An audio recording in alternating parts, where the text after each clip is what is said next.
Welcome to Event-Vods. Watch the full game from NLC Spring Playoffs 2025.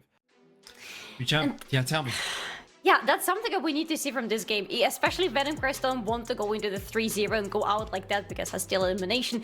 I want to see right now a draft that is going to be focused on the bot lane and is going to be enabling the bot lane, enabling Colby as much as possible. Because if you remember the damage distribution within the team, Colby takes a really big chunk of that. And we need to see that actually translating into the team willing to be playing around him and protecting him from Los Ratones. Venomcrest on the red side for the first time. They tried to pick on the blue side 2 times in a row to get the priority. Maybe they want to counter pick something presented by LR. So far the bans are the same. It's gonna be the Ashe. Okay. I am sniffing Renata Kalista coming through from the side of Venomcrest. Ashe being one of the very big counters to things like Kalista, since she does slow her down with her auto attacks. But right here, the Poppy slam from the side of LR, playing Kalista into Poppy is not the most fun experience. Yeah, you don't want to be doing that. No, I mean, I also have a feeling that it should have been here Kalista Renata for Colby, or Kalista Nico, or Kalista anything. But yeah, the right choice would be here to abandon the idea of Kalista, unfortunate but true. Go with Varus, something savory, something that is not going to suffer in any shape or form from Poppy slowing him down and letting him move, because, well, he doesn't really have any mobility. Which is why... He doesn't move anyway. Yeah, that's the thing. He doesn't move anyway whatsoever. So what is going to be the support here? Because I need to see something from Vendel that is either going to allow Colby to find more targets for him, or that is going to protect him at all costs. We talked about the Nautilus before, but also keep in mind that one of the strengths coming in from Venomcrest was Wendell Thresh. I know it's off meta, but he plays it so well. You get the Corki, you lock him down, well... Oscarini is out, so but also it's kind of complicated to play versus Krani when he pilots this. Alright, so we have the flex right here from the Poppy, and I'm thinking, do you want to take the Nafiri away here if you're Velia? Because it pairs up really nicely with the Talia. It's a very good mid-jungle duo. Orianna gonna get locked in right here. Potential Nocturne even to come through for Velia to shut down the side lane. Makes Talia's life a little bit more miserable, especially since she can actually shadow Talia wherever she goes with the Nocturne, the wombo combo that we know also from the Orianna as well. So right here the question is, do you Viego this? Do you Nafiri this? Like, you need some sort of AD jungle. I would argue that Poppy probably is not going to be a flex. She can be flexed, but I would say that it's most likely going to be in Bao's hands, because as much as we say that, limiting Bao's champion pool doesn't matter too much in this series, as much as we thought it would, Bao doesn't really have a lot of stuff available for him to play, and Poppy is one of those champions he can pilot rather safely on the top lane, so I would say she goes there. Reasonable. He did stated that his Poppy is top-notch, best of the Europe, so let's see how he plays it within the Rifts. Yorick being removed. Was it said before for the previous series? No, it's messy. Are you doubting you're not an XDD? Leona and Braum being removed, so those champions for Reckless are being out of the equation. Rakan as well. So you can fall back to something more passive, as we've seen before, like even the Janna or the Bards, as he played before. I was about to say just blind pick Na right here, because whatever lane you're playing into, he's pretty freaking versatile, right? But it's gonna get instantly banned out here, and I'm wondering what else Venomcrest do they have through the top side. Doxy also plays Gangplank a lot, from what I remember. Can be pretty versatile. You already have an immobility carry in the legs of Orianna. Javan gonna come through with the Orianna. Again, I wouldn't be surprised to see something like the Nocturne come through here together with that Ori for the big wombo combo. I'm quite surprised that it wasn't banned out, with Venomcrest deciding to focus on supports, which still makes sense, but now it's open for Velia.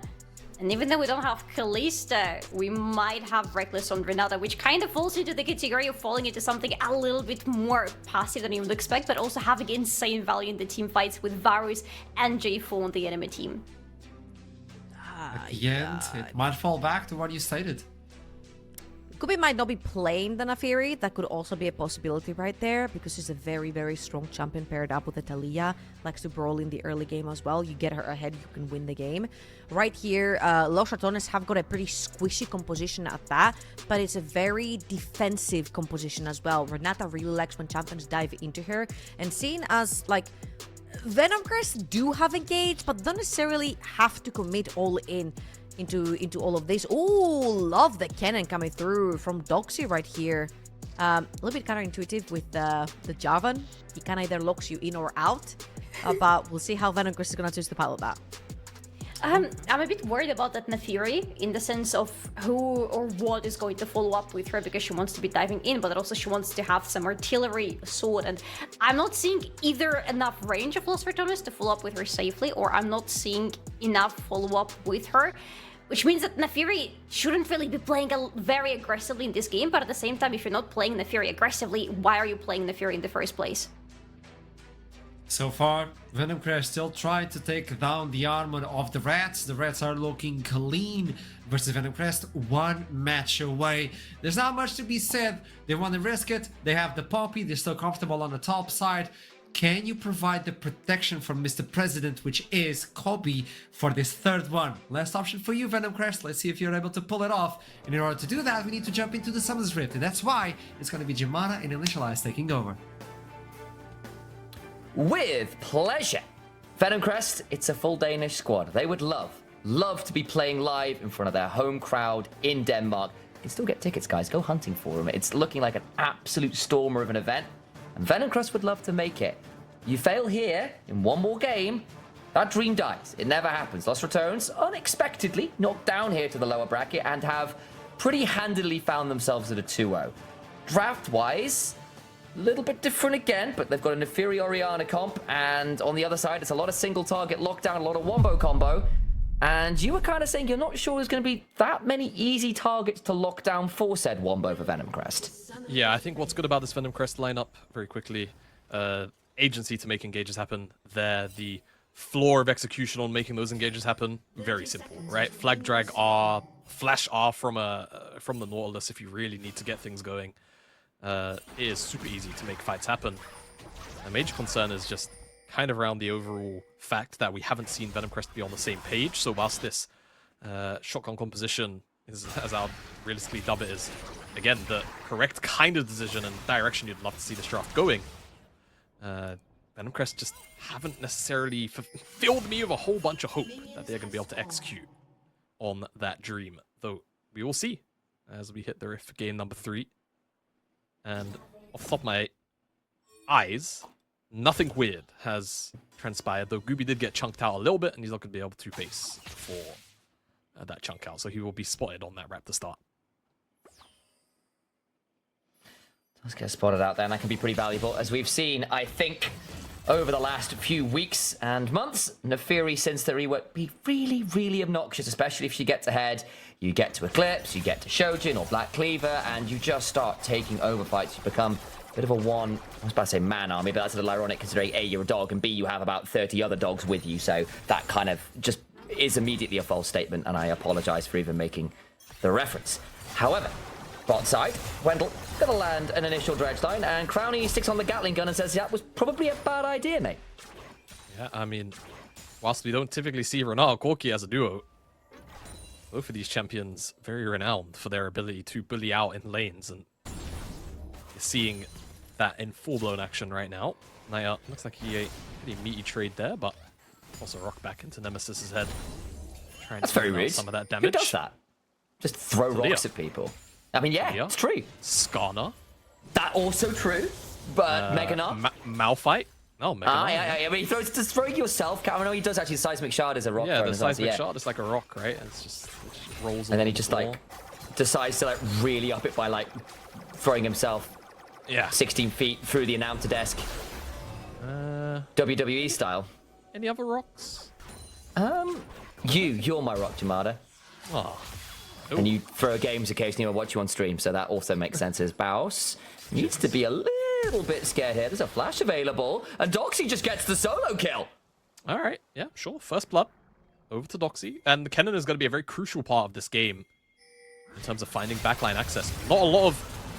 Hold that thought. Ruby is really chunked out here.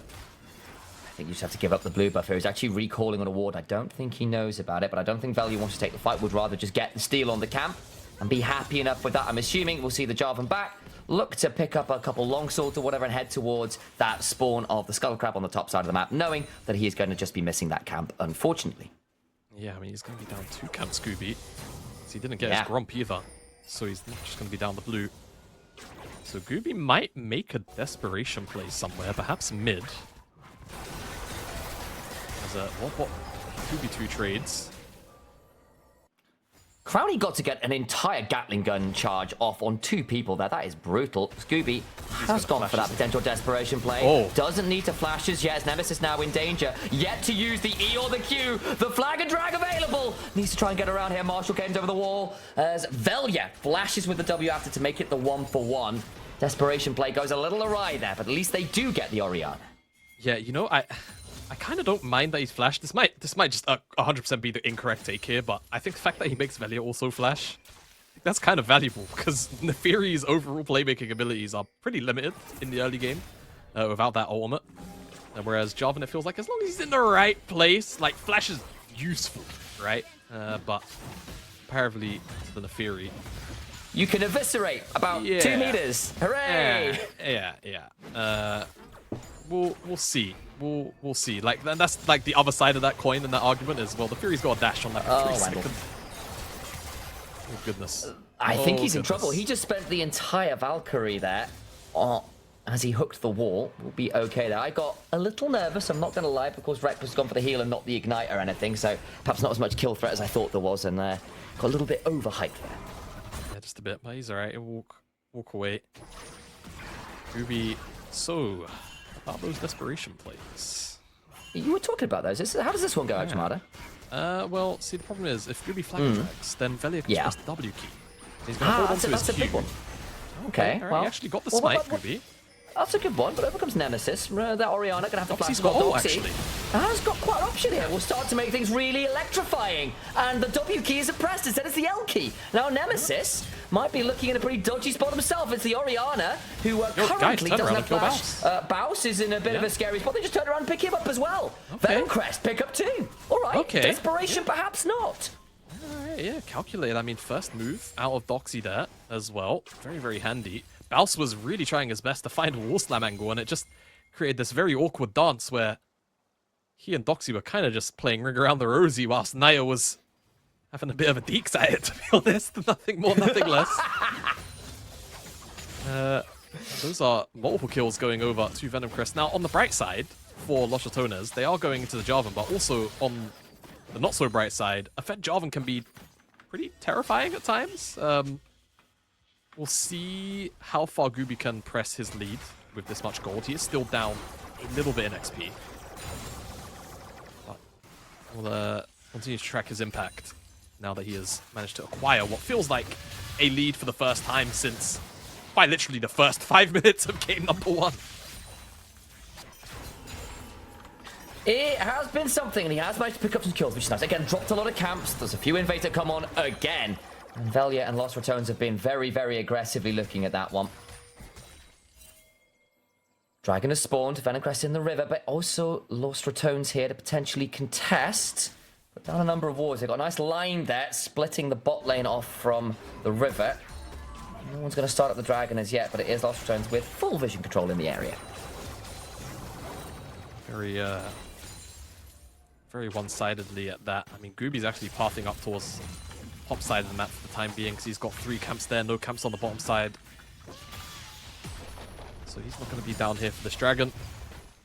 You can see, though, on the minimap, Kobe and Wendell are just doing their best to shadow that objective and ensure that Velia isn't just kind of sneaking it for the time being.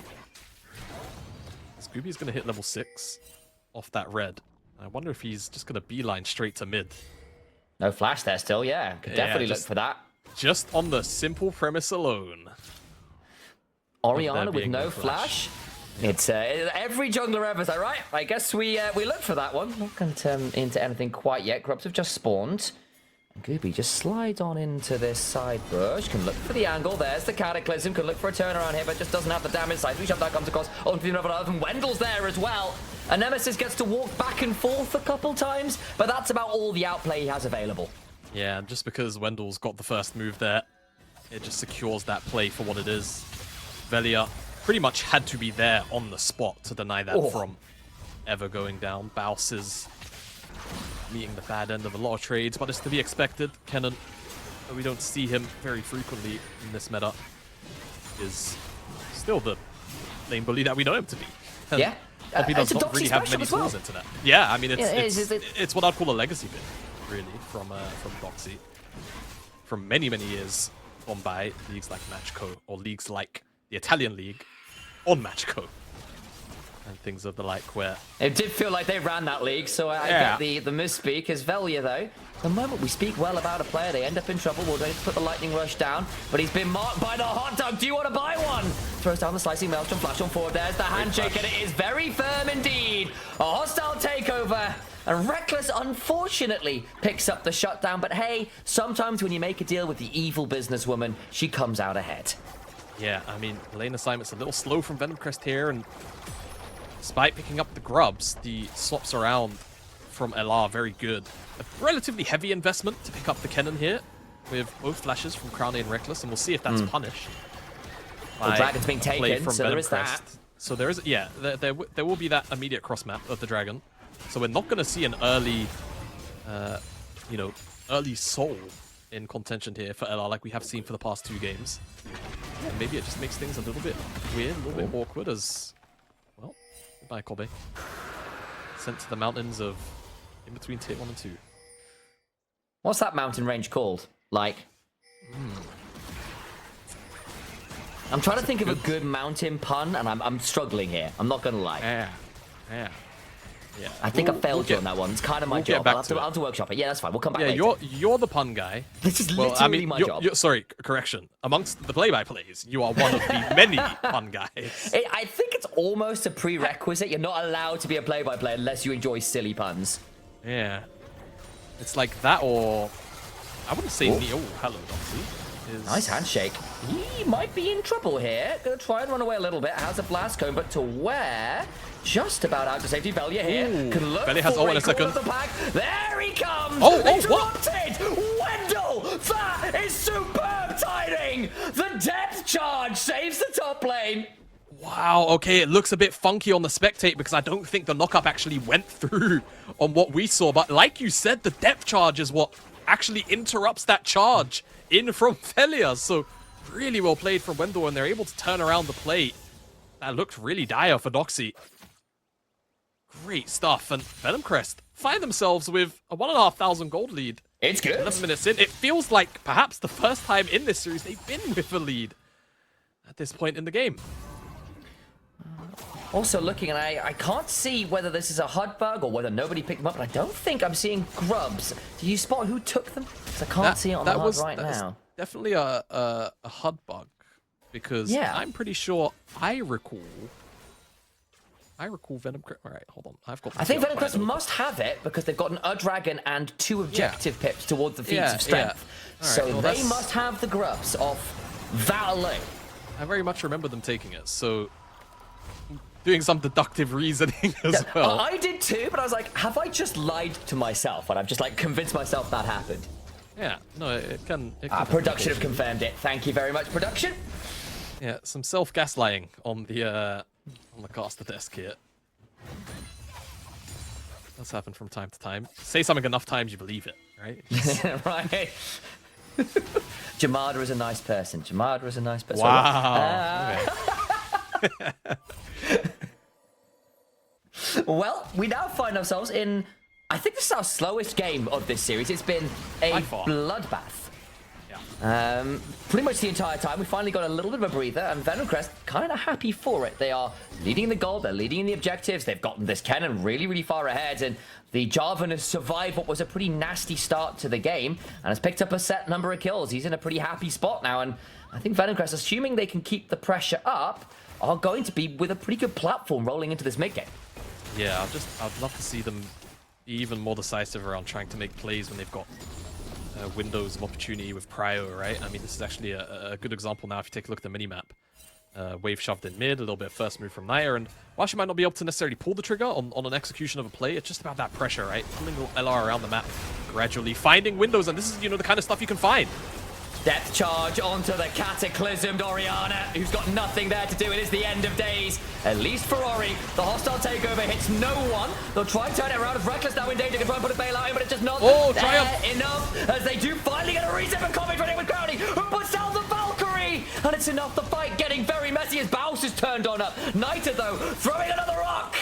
As Nita picks up one more, it's a 4 for 3. A bloodbath indeed. I apologize, no, it's not because Doxy wasn't there. It's a 4v5. And that's the big part about this play here. That's the headline. It's Nemesis getting caught in rotation. Again, what was I just saying? This is perfect. This is why you want to go into areas of fog, really try to drag LR around the map, force them to make positional errors, and this is the kind of result you can pull out here. Reckless Zolm as well just swings wide. It's a little unfortunate. And Gooby is able to flash out last second, and the Triumph heal stops him from dying to the bleed. And sure, Baus comes in to finish off the play, but now he's committed without being able to slam Naya into the wall. Crowny wins his 1v1 with Kobe, but he has to disengage. And Wendell picks up the final kill credit there onto Baus with a lot of assistance from Naya. And the play is fantastic and provides so much extra gold in the right places of pockets for players of Venomcrest. Now got 1,000 gold in mid lane. And now in a position where Dragon's about to spawn, and there's some really key cooldowns that are not available. Things like that, Hound's Pursuit, really important on the Neferi. Yeah. Just like Venomcrest are going to try and get over and play that one. Reminder, Doxy has the teleport, Baus does not, of course. That is a Poppy with a flash. So Doxy would have to be very careful about when he TPs, because notoriously able to interrupt teleports is the Poppy.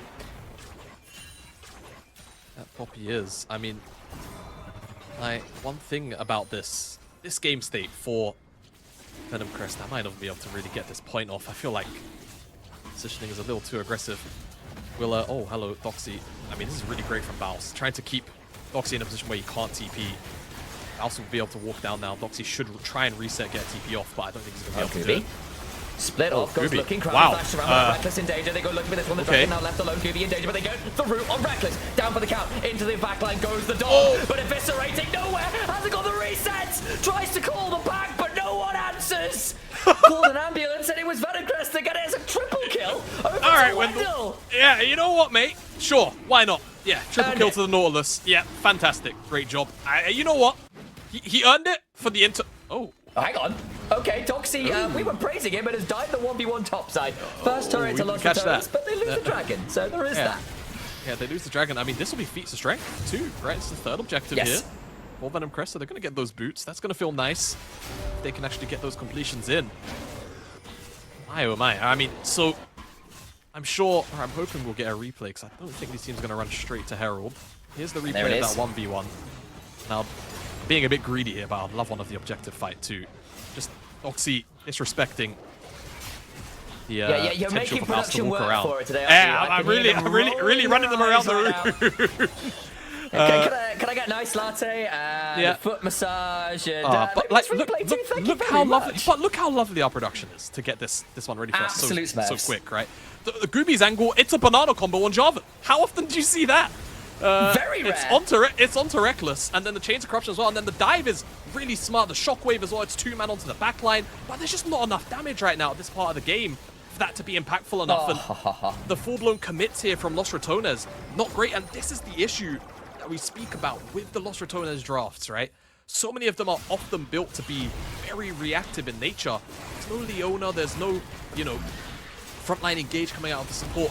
Very, very rarely is it the case that Reckless is on, a Rel or an Alistar. It's really, it's typically these kind of champions like Renata, Rakan, and a couple of the other enchanters that we see him pilot. And at times, it does feel like in a situation like this where you would love to be able to commit forward to punish what is in a very immobile backline. You don't get to do that as easily as, say, Venomcrest get to with the Nautilus and with the Jarvan. And we'll see how this transpires now. Yeah, it's quite a short-range composition, too, into a Poke Farith with Chains of Corruption, Nautilus and all of his CC, Talia's ability to throw down Unraveled Earth and shove you over it.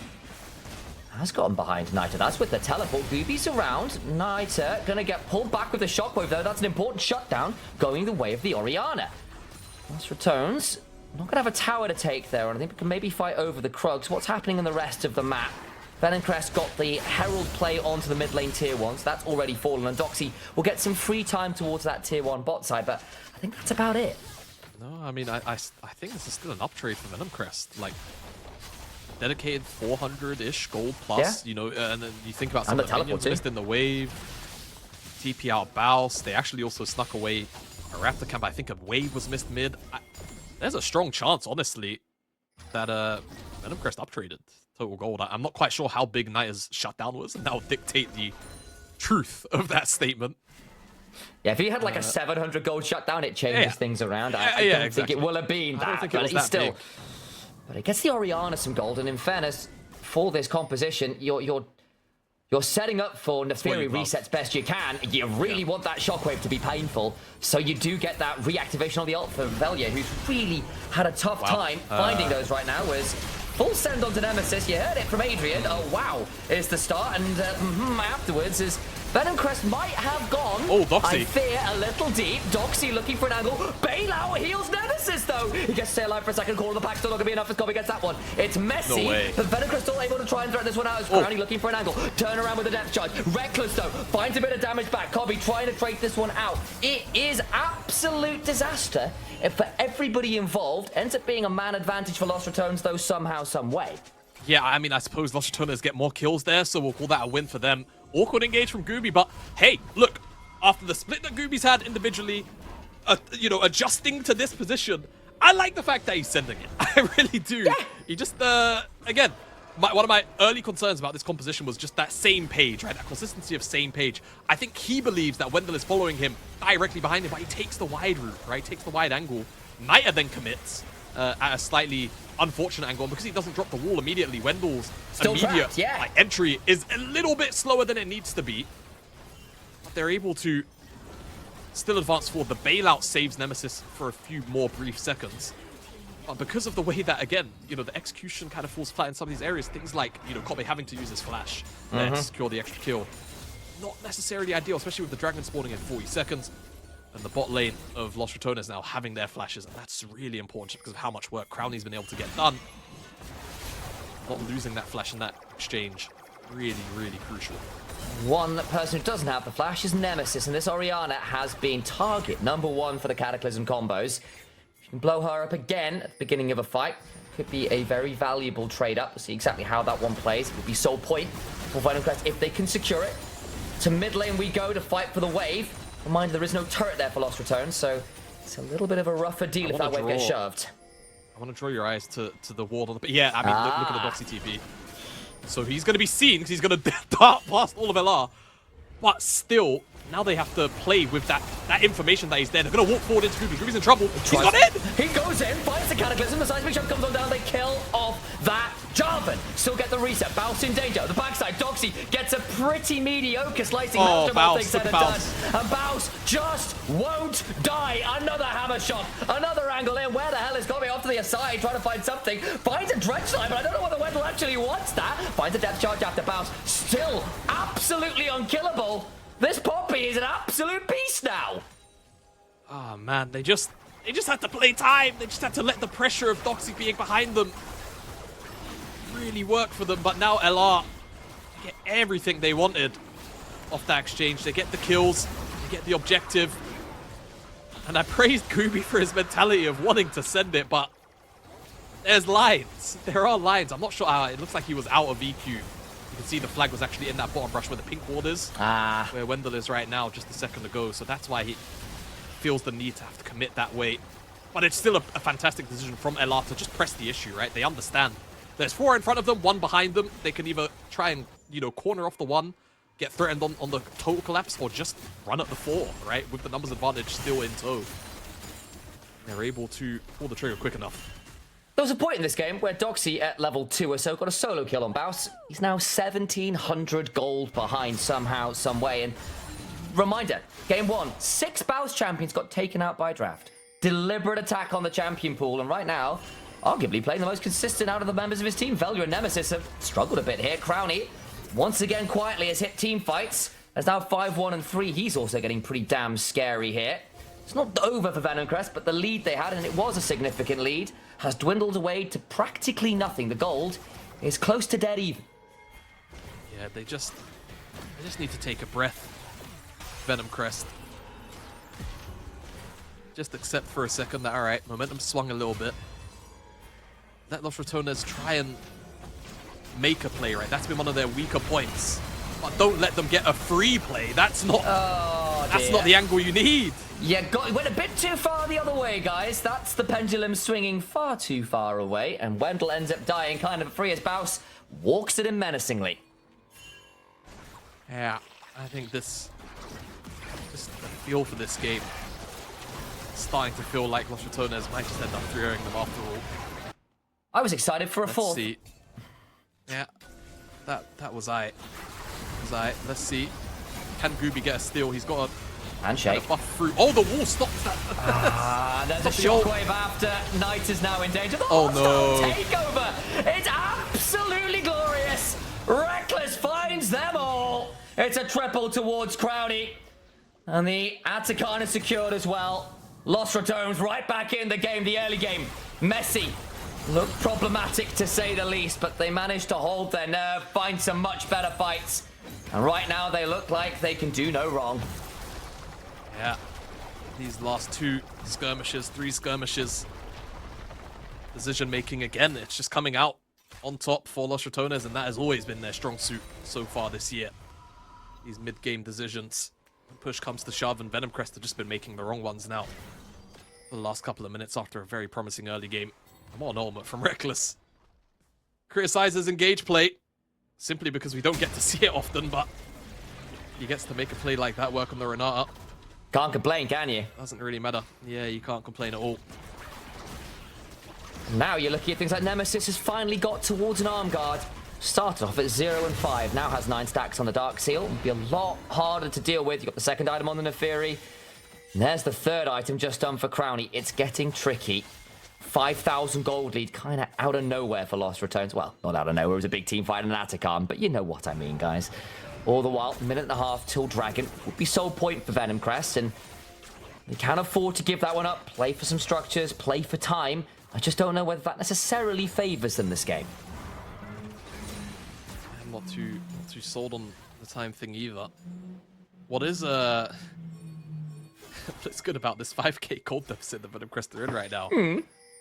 When you look at the items, the only big discrepancy is actually just between Baus and Doxy, which obviously that is a big deal, but being at a 5k deficit where only 1 champion on the enemy team is a whole item up, you can do that. Take. So that's a very manageable situation.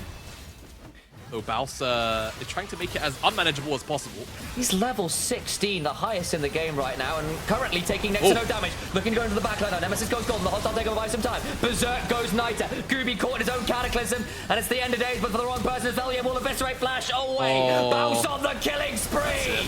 Baus bosses them all. He is the Messiah League. He certainly is in the NLC. Flashes on forwards. Los Ratones knocked down to the lower bracket. And I think it just made him very angry. They hulk out in this series. You can pinch the guy's champion pool, but eventually he's going to make a weird play that's going to work. This isn't even one of the weird ones. No. It's just an aggressive moment out of him that Venomcrest can't handle. Now they're going to be able to pick up this Baron off the back of a full-blown ace. They only lose Velia. And even Velia maybe could have walked out of this one with his life in a couple of different scenarios. All these going to be extended now. I think that should just about be the final nail in the coffin. Bar some real spanners getting flung into the works. And Baus is just super unkillable, right? To those 2 champions. The ultimate from Reckless does so much work in buying a lot of space. And again, it just feels like this game, we haven't seen Doxy really threaten the backline with ultimate. Unfortunately, team fights haven't worked out the way that Venomcrest want them to go. That shotgun-esque comp has not been able to break apart Los Ratones and been able to stand very, very firmly on their feet. Now this Dragon is up, and here we go likely going to be our final team fight, if anything, because been signaled for the last couple of skirmishes. It's felt very Lost Ratones favored. They are up a lot of gold now. I won't do the maths on there. You can do that yourselves, guys. Just know that it is significant. Dragon started Velia on a potential flank angle. He could be pretty deadly here as Baus steps on forwards again. Wendell caught out. Doxy forced to back away, lost half his HP, but gets a decent death charge on the other side, though. Does Wendell buys a bit of down to 4k HP is the Dragon. Looking at Trevor's redemption, heals people up. Into the back, there goes Goomy! It's a big cataclysm, but the follow-up's not there! And the turnaround with the hostile takeover, with the Hound's pursuit, will drag them all straight down to hell. Cry havoc and let slip the Jungle Dogs of War. Yeah, Baus is going to TP onto this mid wave, and they're going to shove with Baron. This should be game 3-0 Los Ratones. A few ups, a few downs in this series, but otherwise, I think you're right. I think that series versus Nord only really served to piss them off a bit. They're going to walk down this mid lane and end this series and give us an early night. The Danish representatives will be denied a trip home. Lost Ratones' journey through the lower bracket begins, and they do it with style. You can't ban Baus out, it turns out. He has a few too many available to him. And it's a 3-0 day. It's Lost Ratones. You can't